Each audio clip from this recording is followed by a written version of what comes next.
Hello,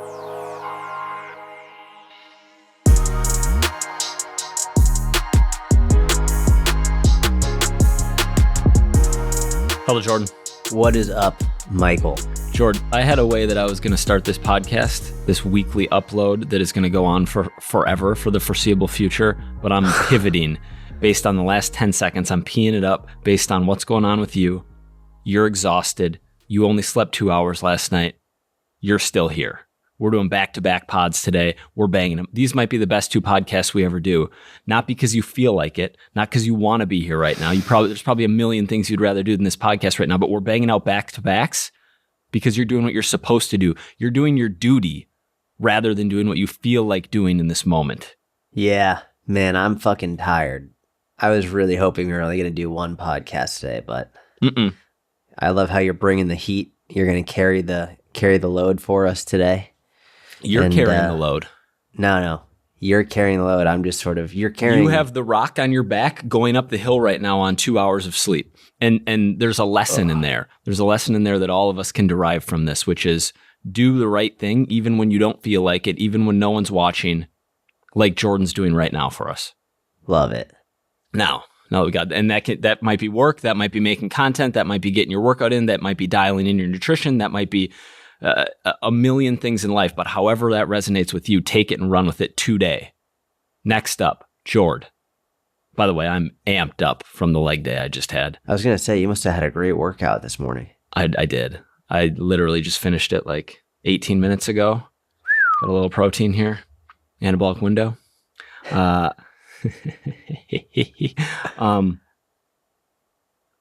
You loved the Super Bowl. Oh, yeah. I did love the Super Bowl.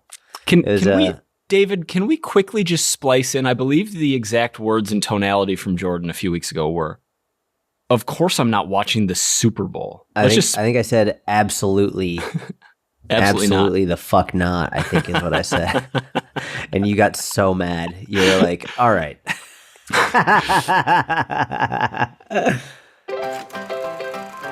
Will you watch the Super Bowl? Absolutely not. Oh, okay. All right. However, sometime early in the third quarter, I got a text on my phone, Jordan Syatt, saying, Syatt, saying, someone used to mispronounce Jordan's name. We got a good kick out of that. Dude, this game's amazing. I mean, I could go back and read them, but you were into the game. Dude, yeah. So I wasn't planning on watching it, but my wife was like, I want to see the halftime show. So I was trying to help her figure out how to get it. Oh, this reminds me, we need to cancel our subscription to whatever the fuck we got so we could watch it. And then I caught like the last 50 seconds of the first half. And I was like, oh wow, this is pretty close.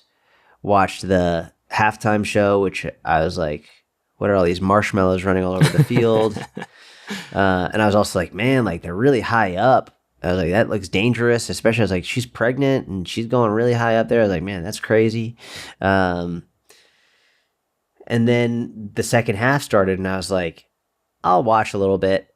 And I got sucked in immediately. It was just like immediately a great, great game. I liked it a lot. So yeah, you were commenting on like individual plays. I was getting texts like you were really into it. Smith-Schuster coming out hot. You know? Yeah, it's about time. I drafted him this year. He didn't do anything all season long. Oh, really?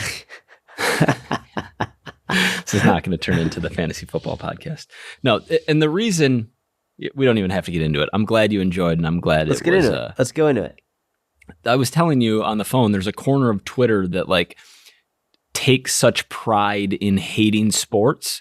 It's like a hyper self-improvement sector of Twitter that reminds me of the people who like, in any conversation will remind you of the fact that they don't own a TV and that they never watch TV and they only read books. It's kind of like that degree of arrogance around never watching sports, not knowing anything about sports, only caring about whatever insert interesting thing is. And if it's not productive, they don't do it. Yeah. Yeah, and which is they're lying. And I think you and I both did that at some point in our lives, by the way. So oh yeah, when I was younger, I used to be like, I haven't watched TV since 1984. Yeah. But that's what it reminded me of when you're like, I'm absolutely not watching the Super Bowl. I was like, all right. But that wasn't why I said it. I usually don't care about football. And but my point was, it's not a football game. It's a cultural event. it is a cultural event, but usually football, I'm not the biggest fan of. And I'll tell you why. Like, there are a lot of great things about it. The reason I'm usually not a big fan of watching football is because, for example, there could be 20 seconds left in the game, and those 20 seconds could be like 15 minutes. That's basketball. No. They have, like, maybe I'm exaggerating a little bit, but like maybe like 2 minutes could turn into 15 minutes. Yeah, Basketball, with timeouts, challenges. Basketball is faster. I think basketball is much faster paced. Basketball end of game can take forever with fouling. Football end of game is not slow. Well, at any point in time in a game, like with like the play is like what's the average length of a play? 7 seconds? Sounds right. I don't know. So for me, it's like, like the average length of a play between 5 to 9 seconds probably, and then it could take like a couple minutes to get back. I'm like, this is just a little bit boring for me. And it's probably also because I don't know all the plays and all that stuff. So it's like that makes a big difference. Like the announcers were like, this is the second time they ran that play. I was like, how the fuck did you know that? Like, that's crazy that you can see that. I can't. When I see it, I just see a mash of people, and I understand all the downs. I understand, like, throwing versus run. I understand the basics, but I don't know the in-depth plays, which is probably why I get a little bit bored of it. Understood. When I think football, or when I think Super Bowl, I think commercials, I think overeating, I think chicken wings and buffalo dip, I think like having laughs with whoever you're hanging out with, I think Justin Timberlake ripping off Janet Jackson's dress or whatever and her boob falling out. Like, I think stuff like, seriously, I don't think like, because I don't really care about a random Chiefs Eagles game. Like, I'm not going to be sports betting. I'm not. But I feel like that wouldn't even be a big deal now. Remember when that was a huge deal? And remember like when, I remember in high school, if someone had taken nudes and the nudes like circulated around the school, it was a huge deal. Like people, and now it's you're talking about like a peer in school? Yeah. Like someone in school, like if like one of the kids like took nude pictures and then like someone like sent them all around, people were like, oh my God, your life is over. And now it's like, if nudes get leaked and people make a big deal out of it, it's like people are like, relax, right? It's like people don't care about that stuff anymore. It's so funny how times have changed. It's interesting. I think like we're close in age. We're 4 years apart. Yeah. I think you just showed one of the, because there's not there's differences between generations, right? But as you get closer together, there's not that many differences. I think that was one of the differences in tech because there was no Facebook. Not that you're putting nudes on Facebook, but there were just less phones, less pictures, less of that. I can only remember 1 or 2 instances where some girls' nudes were circulating around the school, but that wasn't like a thing when I was in high school. Dude, I remember these 3 girls in high school took naked pictures of themselves together, and they were circulated, like people printed them out and circulated it around the school on paper. Goodness.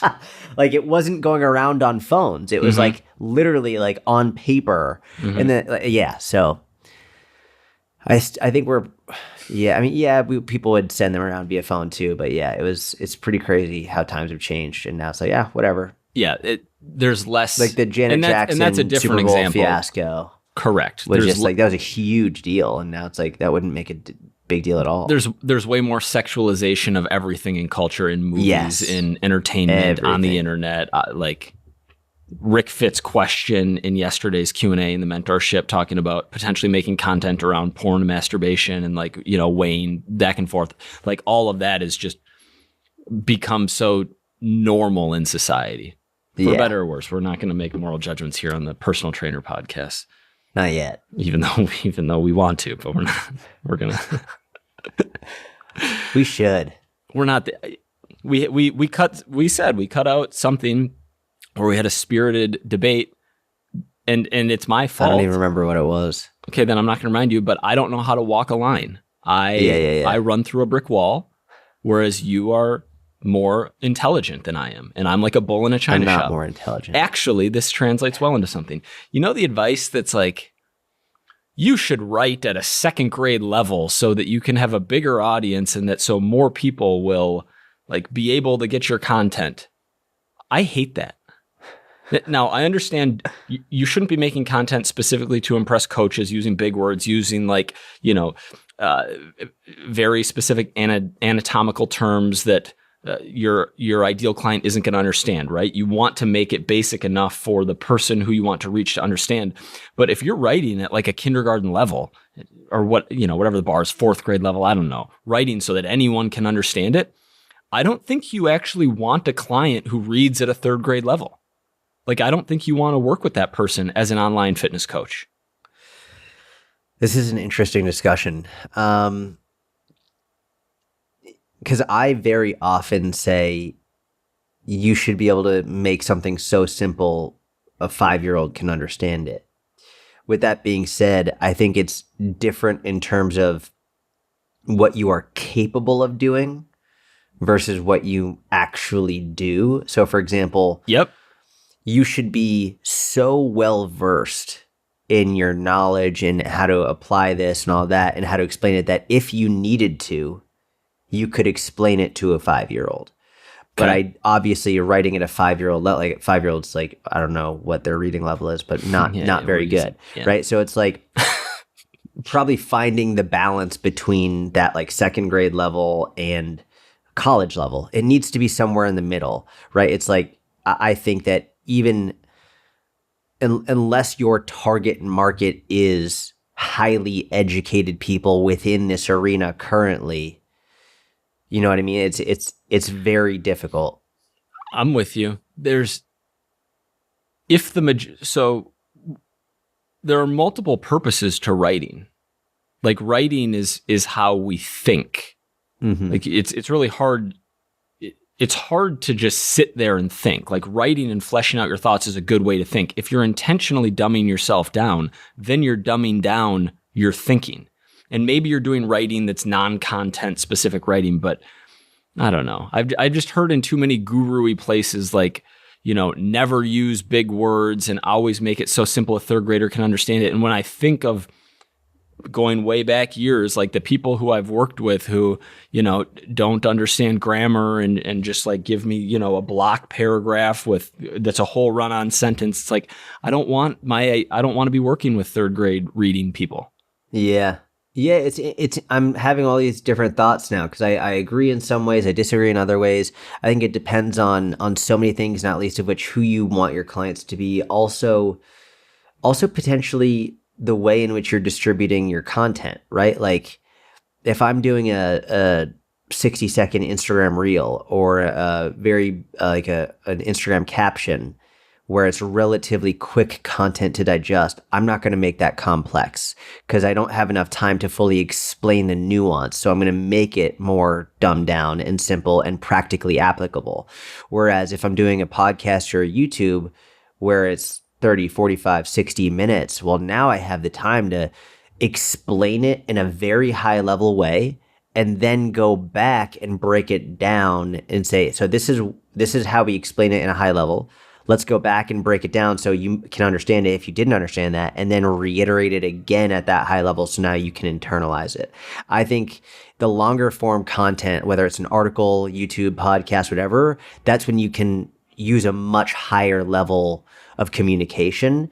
But in the short form content, I think it does make sense to quote unquote dumb it down just so that you can get people who maybe if they only saw the high level discussion and they didn't understand it, especially nowadays, they might just quit. They might leave. They might go to something else. It's like so many different reasons. So using it as a way to get people into your gate, like open the gate to them so they feel a little bit more welcomed and not like, all right, well, this is going to be way over my head all the time, and then slowly educate them. Like that for me is my best client is not the one who comes in super educated. It's the client who comes in wanting to become educated. It's the one who's willing to learn and like, hey, teach me. Because sometimes the ones who are already super educated, they're stubborn. They have their ways to like, it's like, they're like, well, I know this is true, so how come you're doing this? It's like, shut the fuck up. Like, there are other reasons why. Whereas the people who are really willing to be educated by you, I think that's the best client.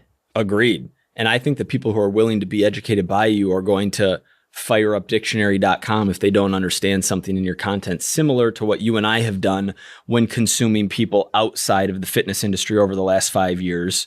It's like, oh, I don't really know what he's talking about. I'm going to Google that word. Oh, that's interesting. I didn't even know that word. That makes sense in that context. I think a lot of that learning, that person who wants to learn is going to figure out what you're saying. I also think that you're right that on short form content, if your goal is simply maximize audience growth, sure, cast a wide net, dumb it down, make it as palatable for as many people as possible. I agree with that. If that's your goal. Yeah, do both. Like, do a little bit of both. But yeah, I think that makes total sense. All right, I have a question that I think you'll want to talk about. Okay. Hey guys, thank you very much for the content. This is from Momo. Shout out Momo. What's up, Momo? Here is one for you. And I have I have a small opinion on this that I'm going to voice, and then I'm just going to let you take it because I have no idea. How do you think the AI, ChatGPT and co, will change the online fitness trainer industry? What should trainers focus on that will not be displaced by the technology in the near future? Thank you again for your great efforts. Keep pushing, Momo. So funny. I literally just had a conversation about this 30 minutes ago. Good. Perfect. I have no idea. The only, and I'm more skeptical of AI than the average person, and I'm more pessimistic about what ChatGPT specifically is going to bring in terms of usefulness, not only in the fitness industry but in any industry. And I'm pessimistic specifically about ChatGPT, not AI long term. I think it's going to do a lot, but I think it's overhyped right now. To answer your question, Momo, I think the one thing that coaches should continue to do to not be displaced is to put out really good content specifically to build depth and relationship with individuals who follow you. Because I think that's one thing, like, I don't think humans will be able to relate to computers and have relationships with computers in the near future, maybe in the distant future, which is a scary world to me. I don't think humans will be able to have that same relationship like they do with other human beings. And so building connections with your audience by helping them for free consistently over a long period of time is one thing you can do to secure your future against the potential disruption of AI. Yeah. I mean, there's so much we can talk about with this. I know the person I was just talking to like half an hour ago, she was saying she's like worried about like almost like a doomsday thing. Like, well, what if it gets so smart, it's smarter than humans? And I was like, it's sort of like an I am robot type thing where I'm not worried about that. Maybe that's naivety on my part, but I'm not worried about that. What I am worried about, and we don't have to go into this, is how we can already see how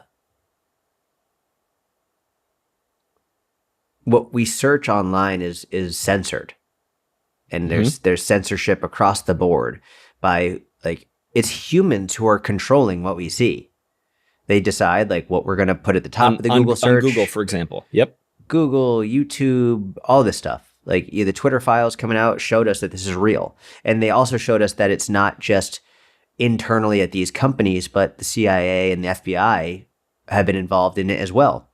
And these companies create relationships with these government entities, and these government entities can say, hey, anything posted about this, we want you to downgrade or remove from your platform. It's like, this isn't just a conspiracy theory. This is real. There are trials going on about this because of everything that came out that leaked from Twitter.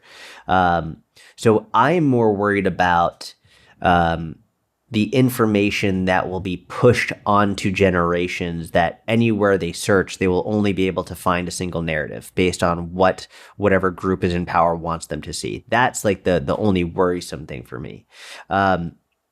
in terms of ChatGPT, for example, I've been playing around with it a lot, and I think there are some amazing pros and some pretty clear cons.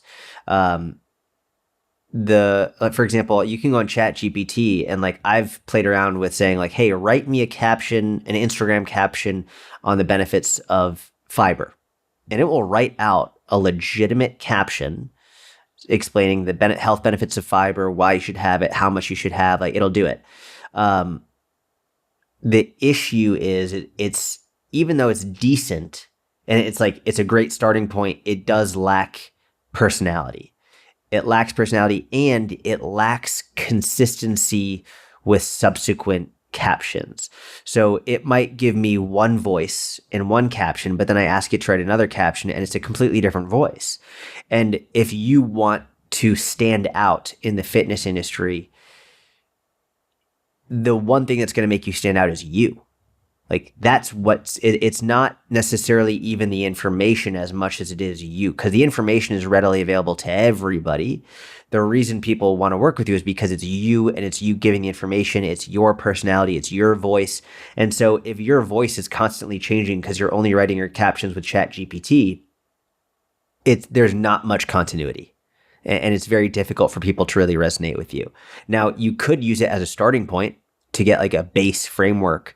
If you're like struggling with writer's block, you're not sure how to begin, cool. Like you could use that and then inject your own personality and voice in there. I think that would be a very smart way to use it if you were going to use it.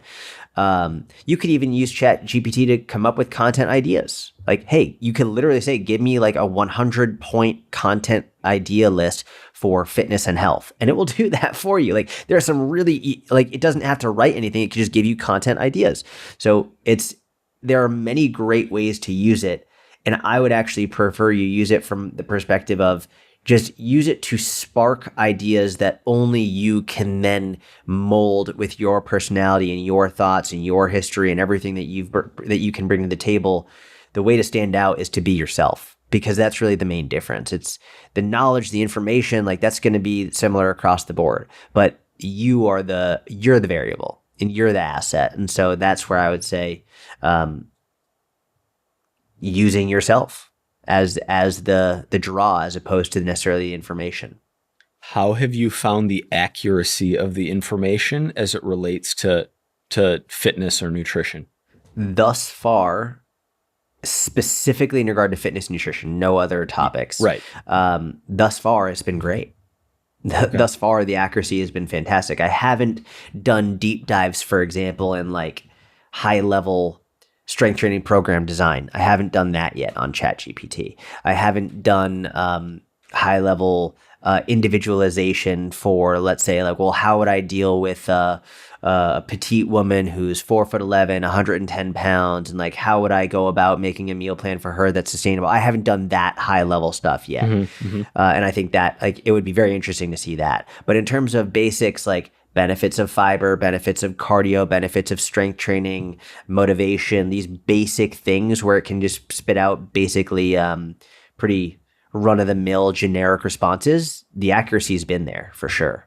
It's interesting because my understanding is ChatGPT crawls the internet and takes hundreds, if not thousands plus of results or published information, and then somehow comes to a correct answer. And so to take something that isn't super high level in fitness, but a question like, how much protein per day is optimal for losing body fat and retaining muscle mass, or a question like, what are the main factors in losing body fat? These questions that have many different answers. Another, what is the best diet for preventing heart disease? Where you have, some people think you only eat vegetables, and then some people genuinely think you only eat saturated fat, like literal and protein. Like carnivore is the best for heart health. Vegan is the best for heart health. Like with all of those ranging opinions, and I guess I could play with it more. I'm just adverse to it for a handful of reasons. Like, I don't know. I'm curious what the accuracy has looked like for you, and maybe the ones that you have tried looked good, but you haven't gone super deep. Yeah, I haven't gone super deep and specific yet. It would be interesting to see, like, just gave me a content idea, like asking ChatGPT, how do I lose fat? Seeing what ChatGPT spits out and then making a video response to that would be like a cool piece of content to make, which I might try and do at some point in the next day or so. Even long form, doing a handful of them for a Yeah, video. yeah. Seeing how that goes. Yeah, that would actually be very interesting. But yeah, it'd be cool. Like you do a Q&A on Instagram and take people's questions, put the question in ChatGPT, see what ChatGPT says, and you give your critique of that answer. That would actually be a really cool content idea. Yeah. We'll see. Another piece of this is it feels early to me, right? Like neither of us can predict the future. And so I think what matters more is, once a technology has actually gained some more mainstream traction, then starting it. But right now, like I would say the worst thing you can do is have, analysis by paralysis, sit there, not do anything and be worried about how AI is going to ruin everything. It's like, well, it hasn't ruined everything yet. So let's get while the getting's good. Let's make hay while the sun shines. I think it's the other person I was just talking to, she was saying she's worried that people aren't going to have to do the work anymore. And I understand that, but that's what people said when calculators came out. It's like, oh my God, they're not going to do the math anymore. It's like, it's okay. But I do think things are so easy for us as is right now. How dare you? Especially if we're living in these Western countries or in a first world country and we have all of these tools to us, things are so easy already. It's like just adding in these things is not going to all of a sudden make people be like, all right, well, I'm going to go viral on all these, because you still have to put in there's still work. There's still work you have to do. And it's not going to make a big difference on that front. What I think is a very interesting thing from a cultural perspective is the potential mental health effects that I see across the board with social media. And as things get easier, it seems like mental health will get worse. As more things get easier for us to do, ordering groceries just straight delivered to your door and all of these things take the responsibility away from you, where now you just have more time to sit down and look at bullshit on social media and see people arguing and be fed this propaganda. I think as things get easier, we actually see a greater decline in mental health, because now people, like before, if even something as simple as going on a drive, walking around the grocery store, putting everything in the cart, like paying for it, going back, packing up your car, unpacking it, like bringing it back to your refrigerator. This is several hours of work. Whereas now it's like you could just either go and have them put it right into your car so you don't have to go in and do all that stuff, or literally deliver it right to your house. And so what are you doing with all that free time? Well, now you're spending your free time looking at shit that is specifically designed to create an emotional response out of you. There's a lot of fear mongering. There's a lot of all this bad stuff that I think is creating a massive decline in mental and emotional health as a result of things being too easy. We are 100% aligned on this. I think what this creates is the need for you to take personal responsibility on how you use those additional hours. Okay. Yeah. Okay, improvements in technology, improvements in productivity have made my life easier. Do I want my life to be easy? If I have extra free time per day, does that mean I'm going to scroll Twitter with those extra 2 hours? Or does that mean I'm going to go sign up for X class, learn Y skill, do Z difficult thing, increase the amount of cardio, like do something to build my body, do something to build my spirit, do something difficult, even though I don't want to in the short term, but because I know that's best for me, which is definitely hard and something that I've struggled with over the last 5 years, probably specifically. But we're not completely hopeless, right? Like we don't, even though it's hard to resist easiness, we can create difficulty for ourselves. And it seems to just becoming more of an individual responsibility to do so. It's funny. I think this is probably the major reason why ice baths have become so huge. Because the first thing people say about ice baths before like any of the potential health benefits are, oh yeah, it teaches me to do hard things. It's like it makes me do something I don't want to do, which is like, it's such a unique thing in the history of humans to like literally go out of your way to make yourself very uncomfortable, because before, like, you were uncomfortable all the time. Yeah, for all of human history. For all of human history, we've been uncomfortable, and it's like we've been trying to make ourselves more comfortable, and now we've reached this turning point where it's like, hold on, I'm too comfortable. How do I make myself less comfortable, because life is too good, it's too easy. So now people are taking trash bins, filling it with ice, and then getting in cold water. Or some people are spending $20,000 on a fucking ice bath, like, thing that you could literally spend a fortune on to then, like, just for cold water to get into.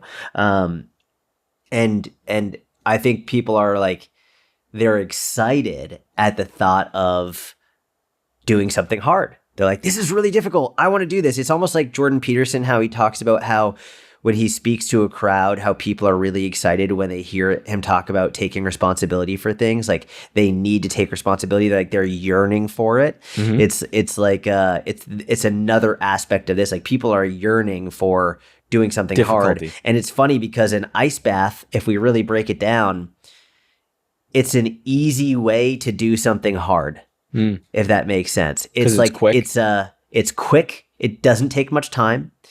And it, like, you're not, I don't even think you're supposed to do it for a long period of time, but you get in, you deal with it, and then you're done. It's like, okay, cool. I did my hard thing for the day. And then, like, you carry that with you the whole day. It's like, it's almost like,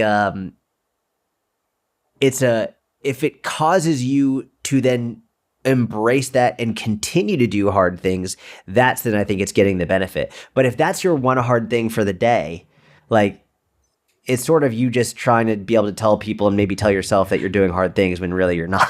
That is hard, but like, you're not.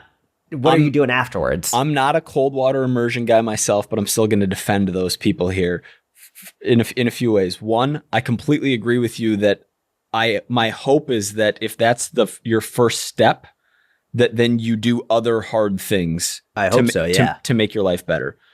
Two, Jordan hates cold water immersion. I hate it. So I think you're slightly biased. Three, I get the blunts hypertrophy, inflammation, yada yada. Sure, all right. All these fake natties on the internet talking about milking the last micro pound of muscle gain. It's like, okay, well, sure. Don't do ice baths if you're trying to gain as much muscle as physiologically as much muscle as is physiologically possible. Sure, never do ice baths and do all the things that are optimal, eat the right amount of protein, blah, blah, blah, have your training optimal. 4, there are psychological dopaminergic benefits to ice baths. I've talked about this before, but the story of the cocaine addict whose marriage was falling apart, who with 3 ice baths per day replaced the habit of snorting lines constantly, and was able to abstain from hard drug use for a number of years and got his life together as a result. It's in the book Dopamine Nation.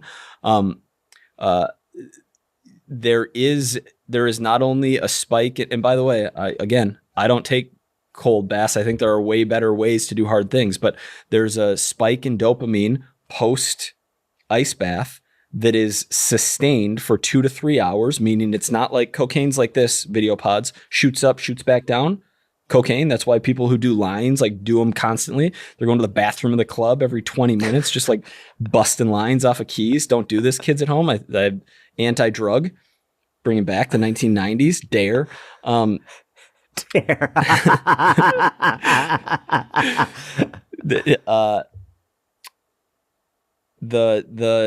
Your dopamine levels after an ice bath don't crash back down. They stay elevated for a number of hours and they slowly come back down. So there are those real benefits, but that's what I'll say in defense of ice baths. I have nothing against them from like, if you want to do them. I'm like, you know how you were saying it's annoying when people are like, oh yeah, I don't watch TV, like I never do that. It's like, this is the same people who are like, they've got to share with everybody that they're doing their ice bath. I'm like, I don't give a fuck about your ice bath. And I just see everybody doing it and everybody talking about it. And I'm like, God damn, like keep it to yourself for everybody's you like, you don't have hit the mute button. You don't have to consume it. What do you mean keep it to yourself? All right. Now you're playing. All right. Keep your calorie deficit to yourself. I don't care about your calorie. What? It's just people are just jumping on the bandwagon and they love to talk about how they don't watch TV and then they're doing the ice baths. And it's like, all right, yeah, we get it. That's cool. Like, great. I don't know. It's not. I think people are just looking for the ego content. They're just looking for the ego content. I think there's a lot. That's what they're looking for. I'm also going to defend your position now that do hard things that are actually productive.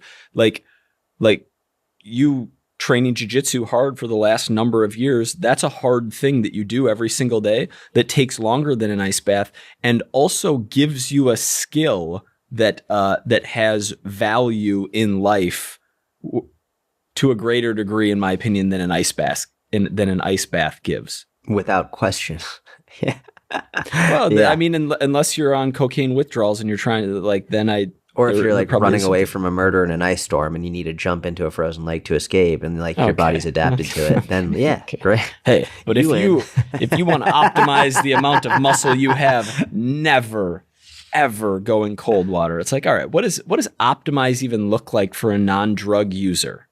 I mean, really, like you can gain, I don't know what it depends on how tall you are, but half an ounce 20, of muscle 30, more 30, over a year. 30. If let's say you can gain something like 40 to 50 pounds of muscle over a lifetime, 20, 30, 35, let's call it 40 and so what? Is it going to be 38 compared to 41 over a 20-year window? What does 3 pounds of muscle look like on a 5'10" male? Doesn't look like anything. People get confused about that too. They see before and afters of someone losing fat and they're like, oh, I want to see crazy before and afters with muscle gain. No, you don't see muscle gain on your physique. Yeah, like it takes a long time. Well, riled up. Yeah, I like that topic. I did too. We need to do hard things. There's a Soren Kierkegaard quote about this, about sometimes life will be so easy that the only thing we yearn for is struggle itself, something along those lines, which I think we're approaching that. We're approaching that time. You know, there are people in the world who aren't approaching that time and who are still struggling on a daily basis. Yeah. I hesitate to say this because I don't ever want to discourage anyone from being active. I think it's really, really good, especially in this day and age, to be active. But I also think it's important to have a comprehensive understanding of truth in certain realms. And something that I see sometimes are people who want to optimize strength gains and are very interested in making strength and muscle gain progress in the gym. And also are very active and like things like pickup basketball, like backyard football, martial arts, things of that nature. And I think a lot of people don't realize that those additional activities are amazing in and of themselves, but they do make it harder to progress in building strength and muscle. Agree or disagree? Well, obviously the classic, it depends, right? It depends on how much they're doing, right?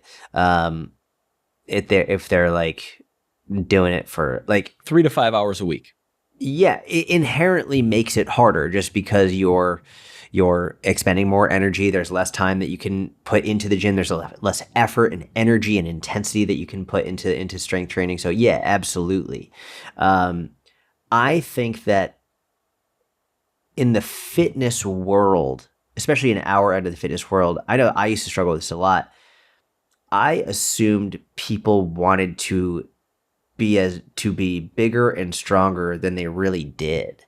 Like, I think for the average person, especially like my average client, they don't want to be as big and strong as a lot of fitness people do.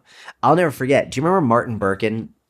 Do you remember one of his client testimonials from years ago? Like, you have to remember this because Martin's client testimonials were like legendary at the time. It was just like, holy shit, this guy's producing insane client results. Da, da, da. And one of his client testimonials, there was a guy who had told him he wanted to look like Brad Pitt in Fight Club. Mm-hmm. And then he put a side-by-side picture of his client and then Brad Pitt, and his client's physique was way more impressive. And he was like, I think he did a pretty damn good job. And I'll never forget that. It was a genius way to show that client transformation from a marketing perspective, but also from the perspective of even for guys who say they want to like get big muscles. Like a lot of them are like, well, I don't want to get like a bodybuilder though. Like they want to be like lean and they want to be like toned and defined. They don't want to get as big and bulky. So for that, I don't think it's going to impede people like the average Joe or Jane from really achieving what they want. But if you want to achieve pretty insane levels of muscular development and strength development or advanced levels or even high intermediate to advanced, then yeah, you're going to have to start like reducing the extra activity so that you can put more time and really intensity into your training.